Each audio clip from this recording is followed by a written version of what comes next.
Welcome to Talking Voiceovers with me, Gail Goslin. Today's episode is going to be a compilation of all the amazing advice we've received over the last few months. And an agent, if you're just starting out, that sounds like something more difficult to obtain. So I actually don't know if my agent would have considered me if Chilu hadn't introduced me. I wonder if it's, if it's because of who introduced me. My agent has been in the game for a really, really long time. Sorry, let me just open the door. No worries. Sorry. It's all good. Life happens. That's what we're realizing. Life happens. Life happens, yeah, even on the Zoom meetings. Yeah, so I was saying that I don't think my agent would have ever taken me on if she didn't think we could build together. But I certainly had clips that showed what I could do, my capabilities, and also just, variety as well. So I think she thought there was something there. I think it can be as simple as, Googling agencies, sending an email with your show reel and saying, have a listen, let me know if you're keen to represent me. And also, if you've already got a mentor, then you can get them to recommend you. That would be a good way to do it. That's it, for sure. Three That's it. things: show reel, agent, mentor. So would you recommend that having an agent is essential in this country anyway? No, I don't think so. I mean, look, because I have an acting agent, they also deal with my voice stuff.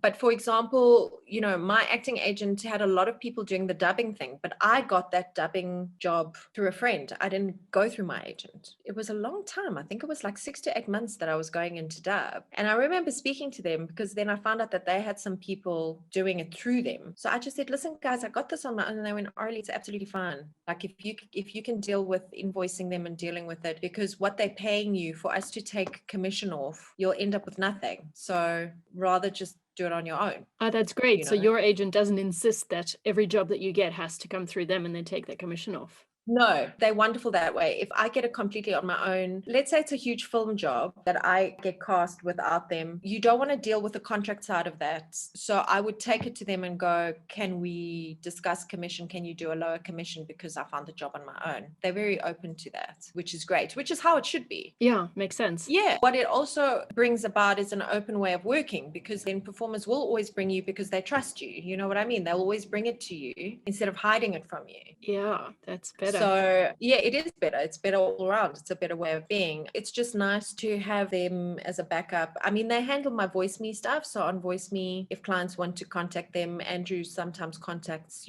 my agent instead of speaking directly to me. And sometimes it's just easier with the paperwork and the contracts and all of that kind of thing. But it's definitely not required. If you're someone who wants to be a voice artist, I would say my advice, make sure you have a lovely reel showcasing what you can do. Go on to VoiceMe, pay for a subscription, get your stuff up there. Obviously, I think Andrew's probably got a little thing where when it says agency, you can say independent. He does, yeah. And they'll just contact you. Yeah, they just contact you directly. Yeah. That's not a problem at all. Just be good at admin. Follow up with your invoices. Just be good at that.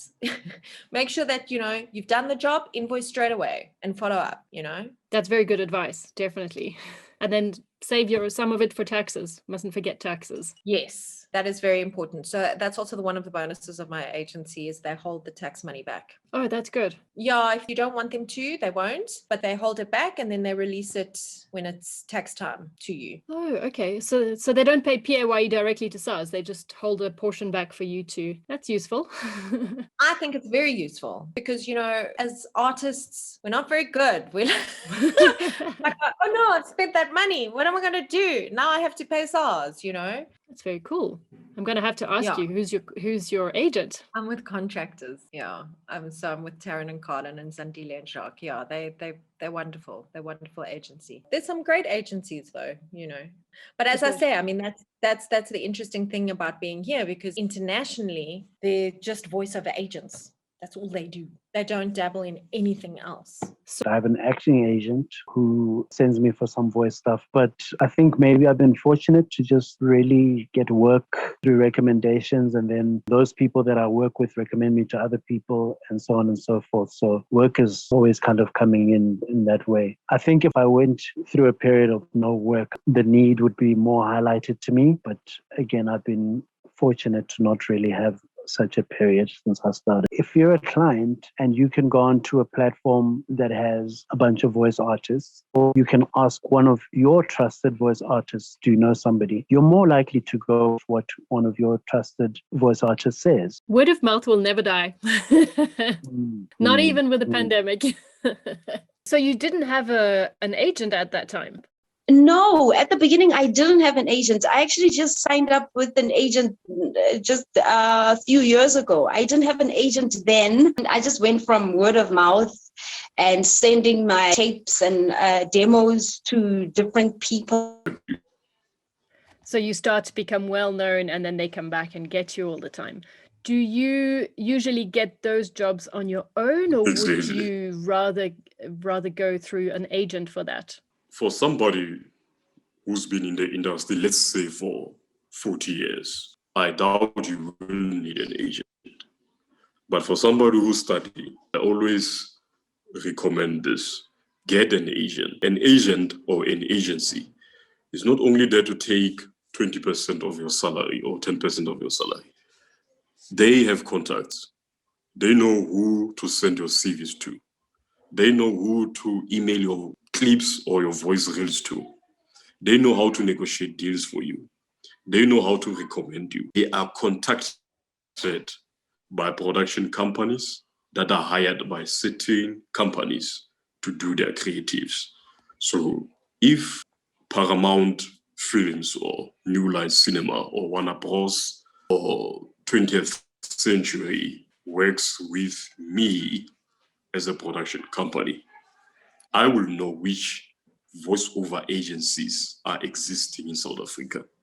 Now I can contact them one by one to say, I'm looking for a deep voice, somebody who will sound a little bit deep, somebody who will sound bright, and somebody who will manage to voice this trailer for us.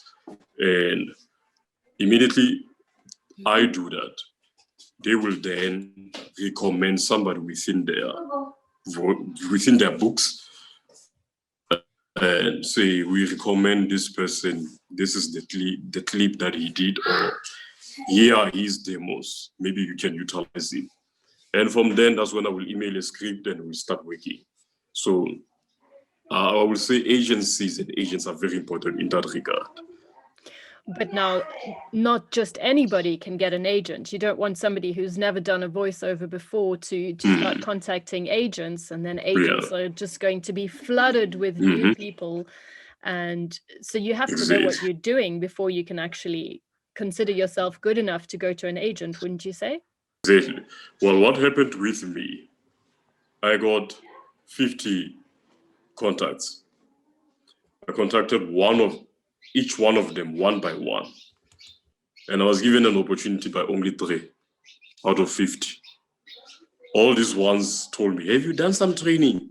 Have you done some voiceovers for about 5 years? And I said, no, I'm a newcomer in this industry, seeking an opportunity. So what you must do, record your voice reels professionally.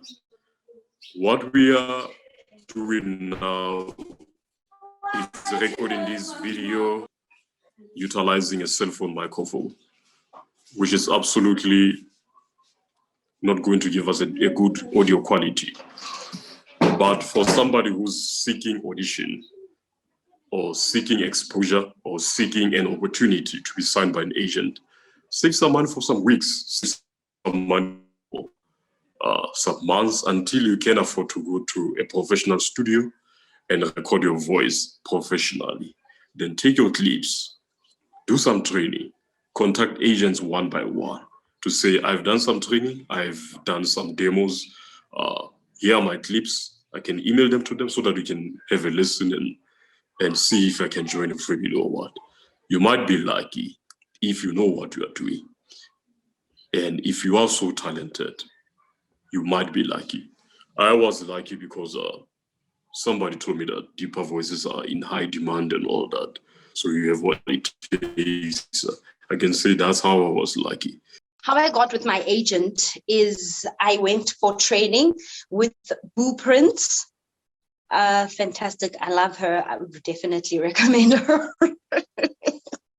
I went for training with Blueprints and I explained to her that I have been trying to get with this particular agent for 2 years. And for 2 years, the agent told me, no, we have too many people in your voice range. You have too many people that do what you do.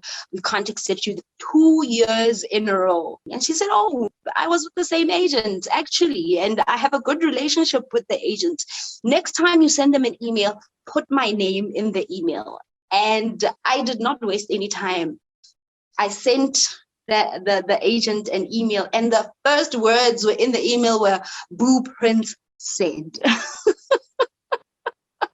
Those are the first words in the email, and also the fact that I do vernac, and I had been sending this particular agent demos of me in English, of work in English, and Boo Prince said to me, actually, send a demo and tell them that you do Sepedi. And I send work in Sepedi, and the agent, here we are. We're still working together many, many years after that conversation.